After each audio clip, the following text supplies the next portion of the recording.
Innal hamdalillah nahmaduhu wa nasta'inuhu wa nastaghfiruh wa na'udzu billahi min shururi anfusina wa min sayyiati a'malina. May yahdihillahu fala mudilla lahu wa may yudlil fala hadiya lahu. Asyhadu an la ilaha illallah wahdahu la syarika lahu wa asyhadu anna Muhammadan abduhu wa rasuluhu alladzi la nabiyya ba'dahu. Fa ya ibadallah usikum wa nafsi taqwallahi wa ta'atihi faqad fazal muttaqun. Qala ta'ala fi muhkami tanzilih wa may yuti'illaha wa rasul fa ulaika ma'al ladzina an'ama Allahu 'alaihim minan nabiyyina was-siddiqina wasyuhada'i was-shalihin wa hasuna ulaika rafiqa. Amma ba'd. Hadirin ma'asyiral muslimin, jamaah Jumat yang Allah muliakan. Ada seorang sahabat namanya Thauban. Dulu dia adalah budak Rasulullah. Kemudian dia dimerdekakan. Dalam bahasa Arab, budak yang kemudian dimerdekakan disebut maula, mantan budak. Jadi Thauban adalah mantan budak Rasulullah SAW. Dia tentu sangat mencintai Nabi yang mulia. Suatu hari dia datang ke hadapan Nabi dengan wajah yang murung, dengan wajah yang sedih. Sampai Nabi bertanya, "Apa yang terjadi denganmu, wahai Thauban?" Dia menjawab, "Saya tidak sedang sakit, tidak ada musibah atau bencana yang menimpa saya. Tapi kalau saya lama tidak melihat wajahmu, saya selalu rindu dengan engkau. Dan kalau di dunia, kalau itu terjadi, dengan mudah saya bisa segera menemui engkau, menumpahkan rasa rindu kepada engkau.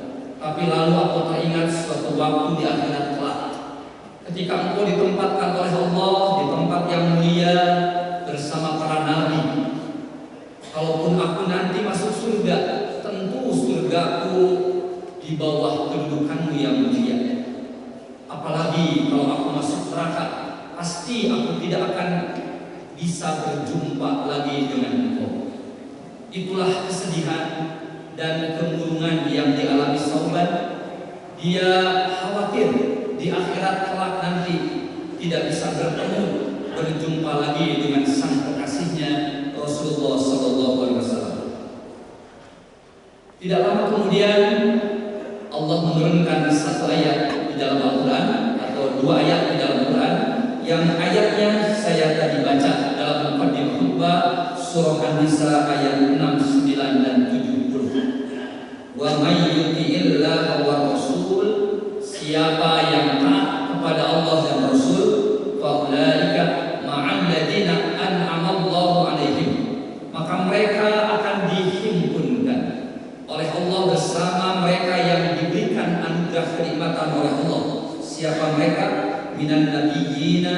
wasyuhada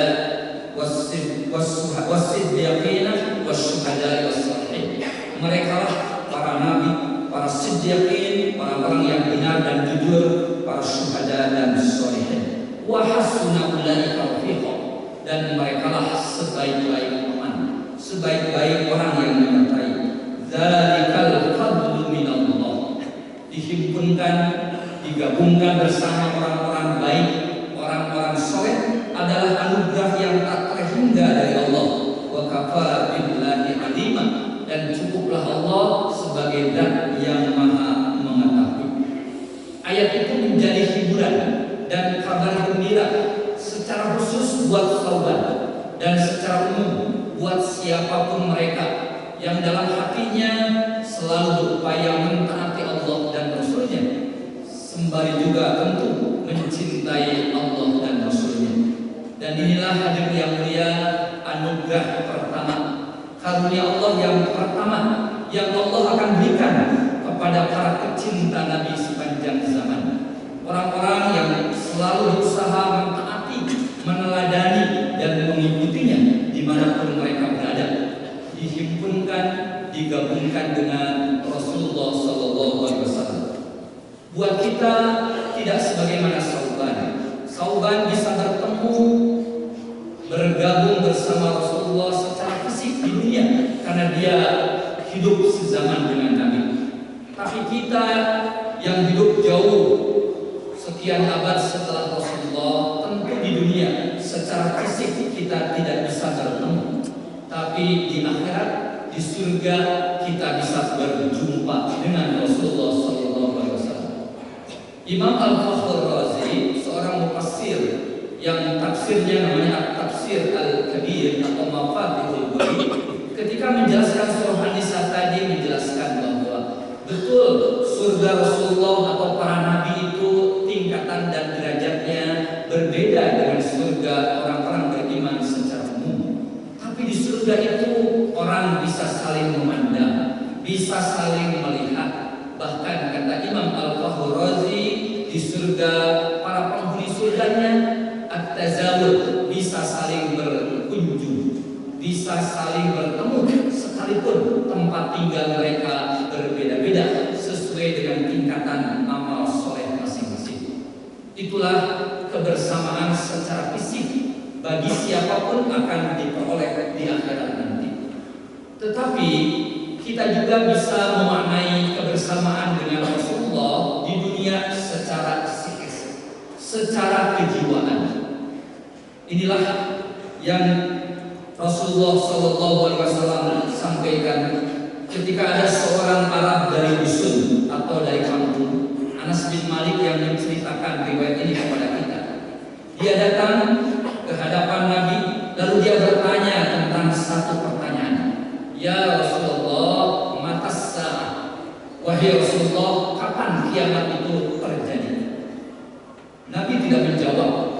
Setelah beliau melaksanakan sholat, beliau kembali bertanya, siapa tadi yang bertanya kepada aku tentang kiamat? Orang itu datang menghampiri Nabi. Nabi tidak menjawab pertanyaan dia. Sebaliknya Nabi balik bertanya kepada dia. Kata Rasulullah, ma'adadkalah, apa yang sudah kau siapkan untuk menjemput kiamat itu? Dan dia menjawab sangat singkat, hubbullah wa rasulih, kecintaan yang sangat dalam terhadap Allah dan Rasulnya, itulah yang aku sudah siapkan untuk menghadapi kiamat nanti. Lalu Nabi segera menjawab ketika beliau bersabda, ketika beliau mendengar jawaban sahabat itu, anta ma'aman ahbabta, engkau akan bergabung bersama dengan orang yang kau cintai. Hadis riwayat Imam Muslim.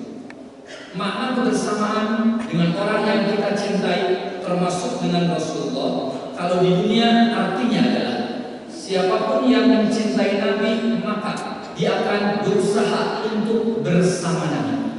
Dalam makna dia berupaya mengikuti Nabi, ingin mengikuti perbuatan-perbuatan yang diteladankan, yang dicontohkan oleh Rasulullah, ucapannya, tindakan tanduknya, dan seluruh perilakunya ingin bersama Nabi, ingin seperti dia. Dan itulah memang yang dialami oleh orang-orang yang memiliki kecintaan kepada siapapun atau apapun. Lihatlah oleh hadirin yang mulia, berbagai fenomena yang terjadi di tengah-tengah kita. Lihatlah para penggemar sepak bola misalnya, klub apapun, karena begitu cintanya yang luar biasa, bahkan cintanya sangat berlebihan sampai melampaui apa yang kita sebut dengan fanatisme, maka apapun dia lakukan demi klub kesayangannya. Sampai kejadian-kejadian yang tidak diinginkan bahkan terjadi karena kecintaan yang sangat berlebihan. Tapi itulah logika cinta. Jadi kecintaan kita kepada sesuatu atau seseorang itu akan mempengaruhi pikiran kita, perasaan kita, bahkan perilaku dan tindakan kita. Lihat juga orang-orang yang begitu mengidolakan seseorang, artiskah atau public figure-kah namanya, bahkan mereka ingin berjalan seperti idolanya, ingin berpakaian seperti dia, ingin berkata-kata seperti sang idola. Itulah logika cinta. Mari kita logika cinta yang terjadi sebagai fitrah dalam kehidupan manusia kita bawa dalam kecintaan yang lurus dan benar kepada Nabi yang mulia antara lain. Maka kalau kita mencintai Nabi SAW, seharusnya pikiran kita, sekali lagi perasaan kita, ingatan kita, bahkan tindakan kita selalu ingin dipengaruhi oleh siapa yang kita cintai, yakni Rasulullah SAW. Maka tidak mengherankan bagi orang mukmin yang sejati, yang memiliki kecintaan yang dalam kepada sang Nabi, maka ketika ada orang yang menyebut nama Nabi saja, hatinya berbunga-bunga. Sebaliknya, ketika ada orang yang menghinanya, mencelanya, membuat karikatur yang tidak senonoh dengannya, dia terluka hatinya, bahkan melampiaskan keterlukaannya dalam bentuk perlawanan, demonstrasi, dan sebagainya. Itulah dampak dari cinta. Dan sekali lagi yang paling penting dalam ajaran agama kita, dengan cinta kita kepada Rasulullah, maka mari kita berupaya yang paling penting mengikuti dan berupaya semaksimal dan sekuat tenaga untuk mengikuti akhlak dan pribadi Nabi yang mulia, karena pada porsi itulah sebenarnya cinta kita kepada Nabi diletakkan. Wa innaka la'ala khuluqin 'adzim. Allah berfirman, mendeklarasikan dengan sangat tegas bahwa pribadi Nabi berada di atas akhlak yang sempurna. Laqad kana lakum fi Rasulillahi uswatun hasanah. Hadirin sidang Jumat yang mulia, kalau kecintaan kita kepada seseorang itu belum tentu orang yang kita cintai itu mencintai kita atau bahkan memperhatikan kita. Tapi berbeda dengan kecintaan kita kepada Allah dan Rasul. Selain tadi kita mendapat anugerah yang pertama, di akhirat akan dipertemukan, digabungkan, dihimpunkan bersama Rasulullah SAW. Anugerah yang kedua adalah kita akan mendapat kecintaan dari Allah dan ampunan darinya. Simaklah firman Allah dengan seksama, surah Ali Imran ayat 31. Qul in kuntum tuhibbunallah fattabi'uni yuhibbukumullah wa yaghfir lakum dzunubakum wallahu ghafurur rahim. Sampaikanlah Muhammad kepada umatmu, jika kalian betul-betul mencintai Allah, maka ikuti aku. Jadi bukti kecintaan kepada Allah adalah mengikuti sang utusan, mengikuti Nabi SAW. Imam Ibnu Katsir, seorang mufassir yang lain, dalam tafsir beliau, tafsir Al-Quran Al-Azim, populer dengan sebutan tafsir Ibnu Katsir, berkata, Ali Imran 31 menegaskan dengan sangat jelas bahwa siapapun yang mengklaim dia mencintai Allah tapi tidak mengikuti jalan atau sunnah Rasulullah, maka cintanya bohong dan dusta. Karena kata beliau, siapapun yang mengaku mencintai, maka dia harus mengikuti jalan orang yang dicintai. Nah, tetapi setelah kita mencintai Nabi, setelah kita mengikuti Rasulullah SAW sebagai bukti kita mencintai Allah, maka apa anugerah yang Allah berikan? Yuhibbukumullah wa yaghfir lakum dzunubakum. Allah akan mencintai kita dan Allah juga akan mengampuni dosa-dosa kita. Satu hal yang boleh jadi tidak akan terjadi kalau kita mencintai sesama manusia. Betapa banyak kita mencintai seseorang dengan luar biasa, tetapi orang yang dicintai malah menusuk dari belakang. Itu hal yang lumrah dalam kehidupan manusia, tapi tidak akan terjadi pada kecintaan kita kepada Rasul yang mulia. Sidang Jumat hadirin yang Allah muliakan, yang ketiga anugerah yang Allah akan berikan kepada para pecinta Rasulullah SAW dimanapun berada adalah kecintaan dan kerinduan dari Nabi kepada umat yang mencintainya.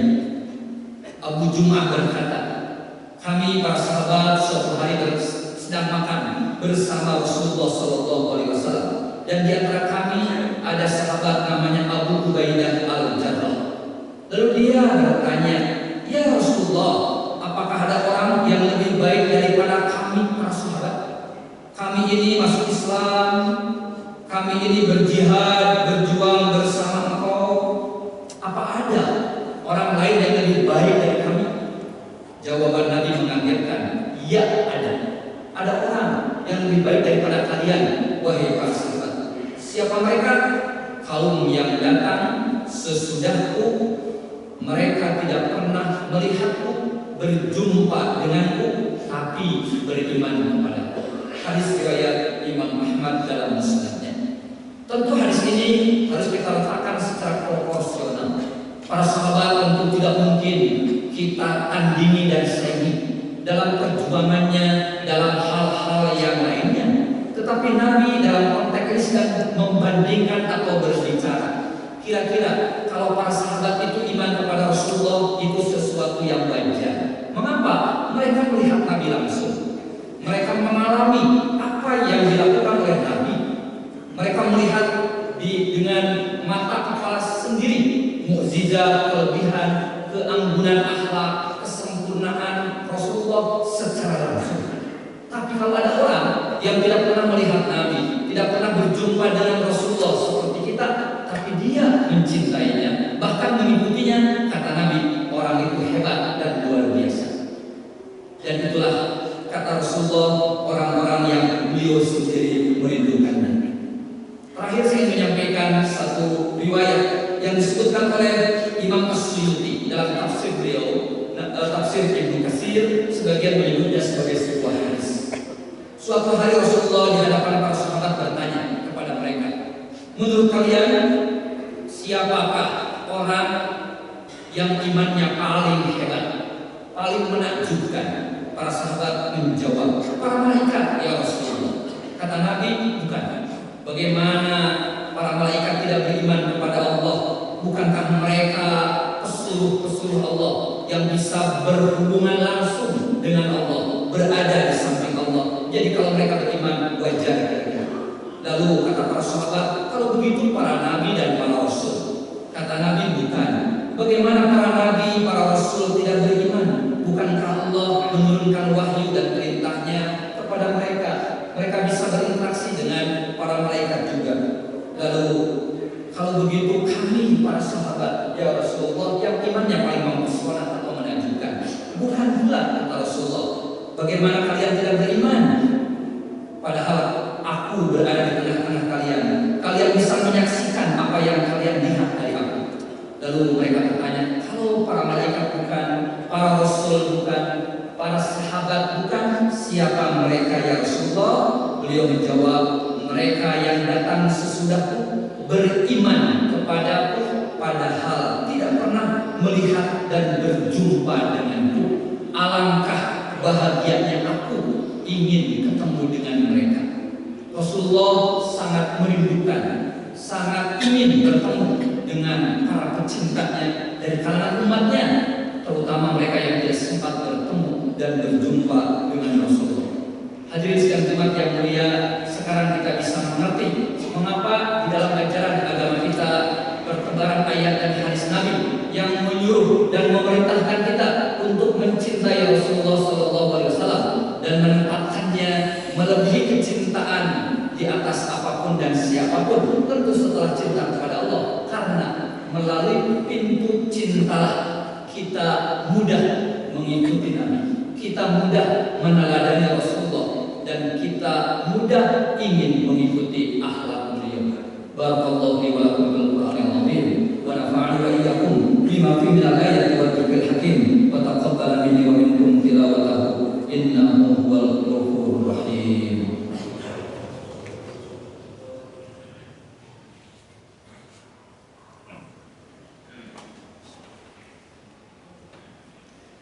Alhamdulillah wa kafa wassalatu wassalamu ala rasulihil mujtaba wa ala alihi wa ashabihi ahli sidqi wal wafa. Fa ya ibadallah ittaqullaha haqqa tuqatih wa la tamutunna illa wa antum muslimun. Ahibbullah wa rasulah.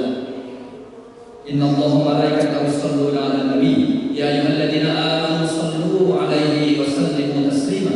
Allahumma shalli ala Muhammad wa ali Muhammad. Amin ya Allah ya rabbal alamin. Allahumma lakal hamdu anta qayyumus samawati wal ardi wa man fihinna wa lakal hamdu anta malikus samawati wal ardi wa man fihinna wa lakal hamdu anta nurus samawati wal ardi wa man fihinna wa lakal hamdu antal haq wa wa'duka haq wa liqa'uka haq wal jannatu haq wan naru haq wan nabiyyuna haq wa Muhammadun haq was sa'atu haq. Ya Allah, bagimu segala puji, Engkaulah pengurus langit dan bumi dan apa yang ada di dalamnya. Bagimu segala puji, Engkaulah pemilik langit dan bumi dan segala apa yang ada di dalamnya. Bagimu puji, Engkaulah cahaya langit dan bumi dan siapapun apapun yang ada di dalamnya. Engkau adalah Zat yang maha benar, janjimu benar, pertemuan denganmu benar, surga adalah benar, neraka adalah benar, para nabi adalah benar, Rasulullah Muhammad SAW adalah benar, kiamat adalah benar. Allahumma inna nas'aluka hubbaka wa hubba rasulika wa hubba man yuhibbuka wa yuhibbu rasulika wal amal alladhi yuballighuna hubbaka wa hubba rasulika. Allahumma ja'al hubbaka wa hubba rasulika ahabba ilaina min anfusina wa ahlina wa minal malil barik. Ya Allah, kami mohon padamu kecintaan kepadamu, cinta kepada Rasulmu, cinta kepada siapapun yang mencintaimu dan Rasulmu, amalan yang mengantarkan kami agar mencintaimu dan mencintai Rasulmu. Ya Allah, jadikanlah kecintaan kami kepadamu dan Rasulmu lebih kami cintai daripada cinta kami pada diri kami, pada keluarga kami dan yang lainnya. Allahumma rzuqna husna tiba'ihi wa mahabbatihi wahsyurna tahta liwa'ih. Ya Allah, anugerahkan kepada kami kemampuan untuk bisa mengikuti Nabi yang mulia, untuk bisa meneladani akhlak dan perilakunya, dan untuk mencintai Dia. Himpunkan kami ya Allah telah di bawah benderanya. Himpunkan kami ya Allah di surga bersama sang kekasih kami Rasul yang mulia. Allahumma inna nas'aluka sabatil amri wal azimata ala rusydi wa nas'aluka mujibati rahmatik wa azaima maghfiratik wa nas'aluka syukra ni'matik wa husna ibadatik. Rabbana zalamna anfusana wa illam taghfir lana wa tarhamna lanakunanna minal khasirin. Rabbana atina fid dunya hasanah